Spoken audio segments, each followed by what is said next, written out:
Please.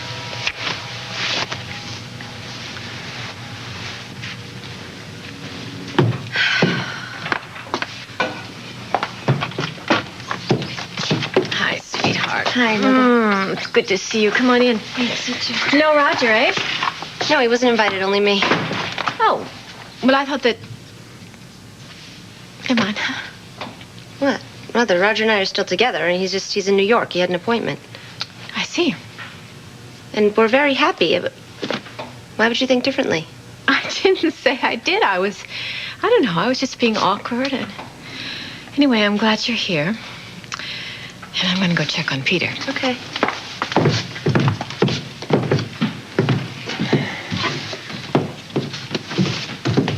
You told her, didn't you, you lying traitor?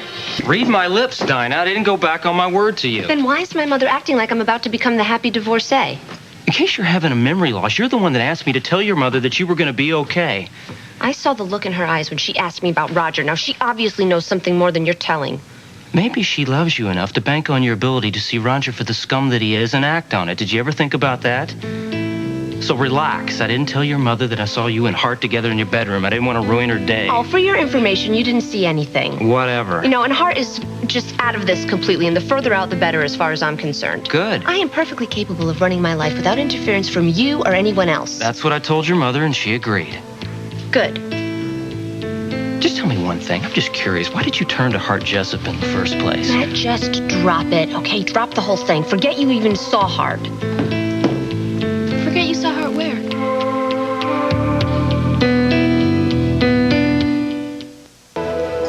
Forget you saw Hart where, Dinah?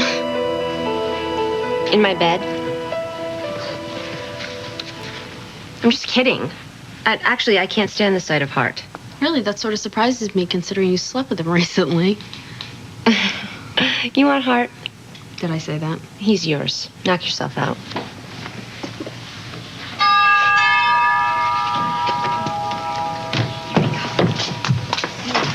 Hi, you guys. Come on in. Hi. Morning. Behave yourself. All right. Hi. Hello. Hi. There's my boy. Hi, Ross. Hi. You. Can you believe how big he's got? Hey, come here, you. Hi, holding up. I'm fine. How are you? You all set? Need anything? Yes, I'm all set. However, What? We're not running late, are we? no, you're not, but I am, and it couldn't be helped. What's up? I don't know if it's I don't know if it's appropriate to tell you at this point, but then again, Henry would be very happy in knowing that Blake and I are going to have a baby. A baby? A baby. Yes, in fact, Congratulations. She's having a sonogram right now, even as we speak. Oh, that's just the best Congratulations, news. Daddy. I know how much you and Blake wanted this. Yeah. Thank you very much. Excuse me. I have to Yeah. leave the phone. All right. Well, let's get started here. Did I hear something about a baby? Oh, it's all over the place, baby. Oh, for heaven's sakes, that's wonderful. You know, I have this great chair. I just have to reupholster it. Chair? Yeah, for feeding, a feeding chair. Oh, thank you. Well, you're welcome. Nice. Yeah. Is this thing ever going to start or what? Sort of a secret. All right. I guess everybody's here. We can sit down and start, right? No, not quite yet. We're still missing one person. No, we're not. Everybody's here. No. It seems like the whole family's here. Yeah, and then some. I'll get it.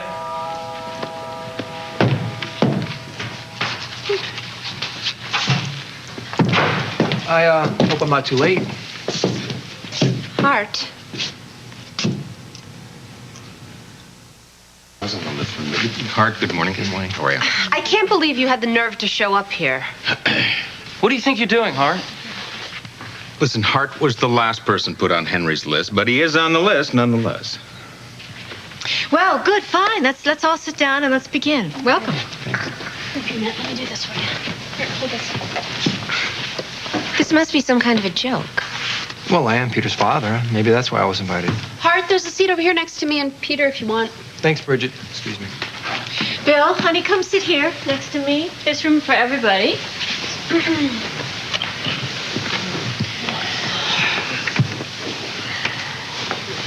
Won't be long now till I hit the old trail. Well, you probably all realize, but Ross is the executor of Daddy's will. So, Ross, you want to start? All right. I, Henry Chamberlain, being of sound mind, memory, and body, and in the presence of the proper witnesses, do hereby put into writing verifying my last will and testament, to be followed precisely according to all specifics as set down to the executor of this said will, Ross Marler. To my beloved Vanessa, I leave the summer house on Lake Geneva, the place that brought back her smile, her spunk, and reintroduced her to the most precious of all gifts, love. And darling, the only thing I ask is for you to be happy.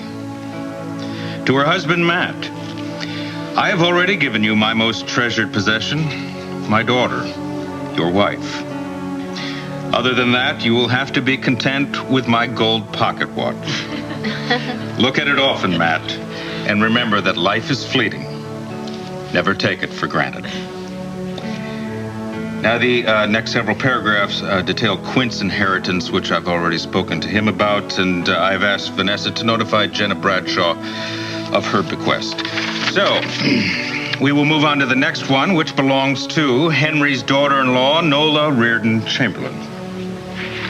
Oh, he didn't have to leave anything to me.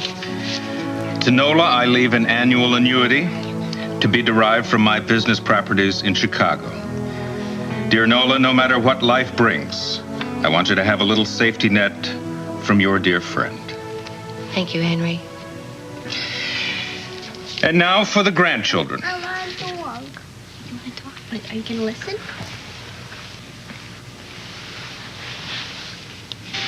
Before we get to the bequest to the grandchildren, there is a preface that Henry has written, which I'll read to you now, and it goes, to Dinah, Bill, Stacy, Peter, and Anthony James, who now likes to call himself Jay, I know that you dream, as I did, of achieving great things.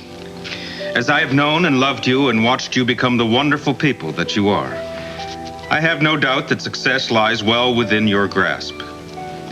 You have the power to have more and be more than myself or your parents could ever be. But you must remember one thing. Always be true to your heart. Trust where it leads you. Follow its kindness. Enrich its soul, and success will no doubt find you.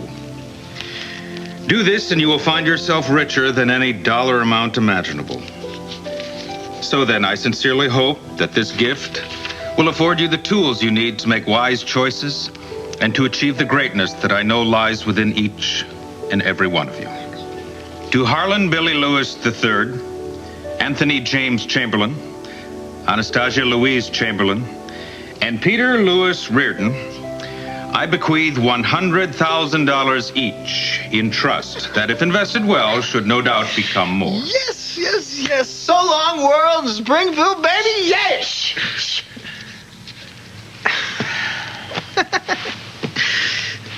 Hey, Bridget, I'm going to pay you back every red cent I owe you. Every red cent. Then I'm out of here. Keep your voice down, please. Now then, there is a condition which has been placed on this money.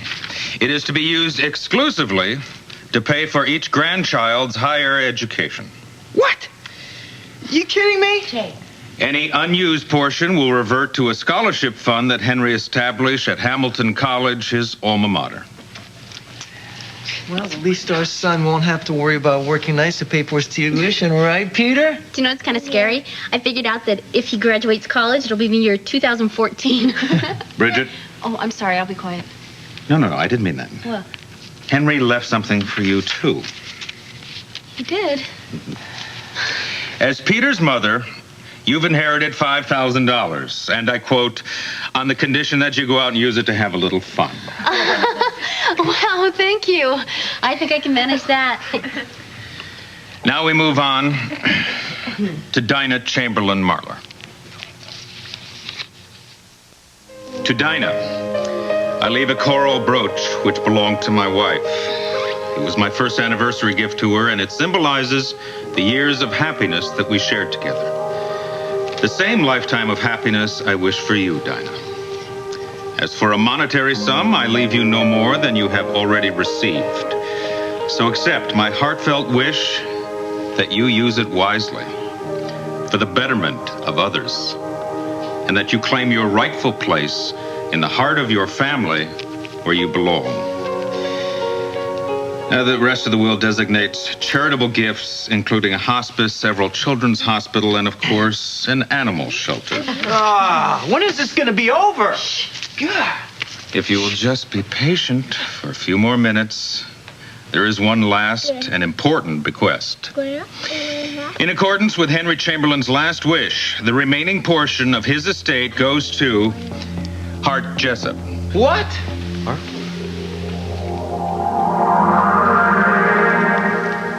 That's the last bequest. Hart Jessup? Hart gets the rest of Henry's estate. Obviously, that was Henry's wish. It's in the will. This has got to be a mistake. There's no way that Henry Chamberlain left me any money. Well, Hart, it's not just any money. It's a substantial sum, the bulk of the estate. If you look at page 2 of this, you'll find yourself to be a very wealthy man.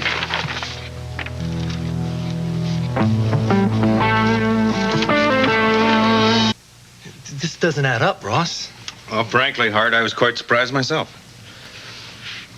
Since when did you and Henry become friends? We weren't. I barely knew him. Well, Henry does give an explanation here, which goes as follows. In my long and fruitful life, I've learned some hard truths and some useful truths. And one that is a combination of both, and it has to do with money. Something we're all interested in. What I've discovered about this currency that dictates and directs so much of our lives is that it is only worth the good it can do, as I hoped I made clear with my other bequests. In Hart Jessup's case, I am offering this young man a golden opportunity, the chance to be his own man, free from and independent of his father, Roger Thorpe. Now, I have high hopes that my money will extend to Hart the means to follow his own path, the chance to be a true, good, and loving father to my grandson, Peter. The people who love Peter certainly deserve that. And then he goes on, but it's not really applicable. That's all he says? Hart, I think it speaks volumes. There's got to be a catch. There's got to be some type of legal hitch. Well, yes, actually there is. And it affects everybody. And so Henry concludes, if any of the family challenges this will because of my gift to Hart, their own inheritance will be rescinded and given to my selected charities. You kidding me, right? Isn't this a violation of like our civil rights here or something? Out. All right, that's Henry Chamberlain's last will and testament, and as of this date and time, it will be honored. That's all that applies to the people in this room, Vanessa. As you know, I do have to go. Yeah, thanks. Yeah. Grandfather really threw everyone for a loop, huh, Daddy? Well, I don't think you have reason to complain. You already received a generous trust before your grandfather died. No, I didn't mean that. So if you and Roger were expecting another financial windfall, I'm sorry to have disappointed you.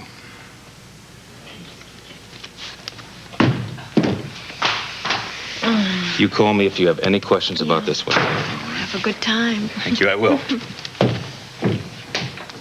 Wow, you must be just so happy. What? Well, 2 words from Ross and you're rich. Yeah, I guess. What are you going to do with all that money? I have no idea. Hey, how about I come by tomorrow and see Peter and we'll talk about it then, okay? Sure. Okay, bye. Bye, Pete. I didn't, all right? Would you just lay off me, all right, Mom? No, Jay, listen, I am not going to lay off. Your behavior is terrible. You have disgraced me and the entire family. If I had 2 cents, I would disown you. But cheer up. You know, it's not always going to be this bad. Oh, I hope not.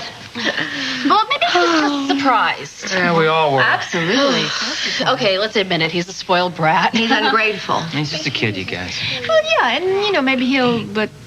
What, suddenly see the light of day? I doubt it. Taking him? Yeah. Okay. Okay, bye. Come on, let's make a pot of tea and figure out what to do with my fun money. Come on, I have lots of good ideas for that. that fun money. Sure, you can help me make the tea. Hey, Bill, honey. Yeah. Didn't I see Michelle here? She left. Oh, yeah? Where'd you go? What do you think? After the J-Man.